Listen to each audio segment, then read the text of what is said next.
I'm Caitlin. And I'm Amanda. We are Yamuna practitioners. And we specialize in feet. And she is 33 weeks pregnant. So we're going to talk about how you can use the Yamuna Footwork during the last part of pregnancy. Things to keep in mind when you're doing this work is don't hold your breath. And also no balls in the abdomen. We don't want to squish the baby. We also want to be mindful that these are third trimester specific techniques we're working on the foot. We don't want to do this work any earlier during pregnancy, so keep it specific to the third trimester or maybe even the last 2 months. When we're talking about how to do footwork during pregnancy, we like to look at using the Yamuna Footwaker here to be able to help open up the heel. So in your heel, you have 3 points we want to work on: center heel, inside heel, and outside heel. And for our pregnant mamas, we like to talk about doing that specifically from a chair. So if you just place that center heel on the footwaker, and then you can add a little bit of weight by just pressing down into the knee. Now you can see here my foot is a little bit further out than my knee. So we would want to just pull that back in to create a 90-degree through that leg bone. 90-degree angle.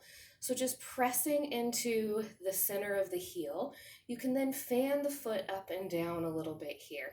Now, for some pregnant mamas, this can be really sensitive, so we would want to take that additional hand weight off and just let the leg be heavy enough here. And if that movement is too much, just allowing the leg to be heavy on that waker can be plenty. We would then want to take the foot waker and move it to the outside edge of the heel. So we've just picked the foot up and moved it more towards the inside edge of that foot waker. Now we're not letting the knee collapse in, we're keeping that foot level and even here. And then we want to fan the foot up and down again, adding a little bit of weight if we need to, or keeping it soft and light. And we're going for about 30 seconds in each spot as we fan that up and down. After you get about a handful of that, then you can take that foot waker and scooch it in towards the center of your body and just place the inside of the foot on the outer edge of that foot waker. And first let it be heavy, add a little weight if you need, and then fan that foot up and down. A lot of why we work on the foot, especially the heel, during the last part of pregnancy, that third trimester, is we want to be able to open up those chains that lead down the whole posterior part of the leg, the back side of the leg. A lot of times you'll end up with restless leg syndrome or inflammation throughout the foot and the ankle.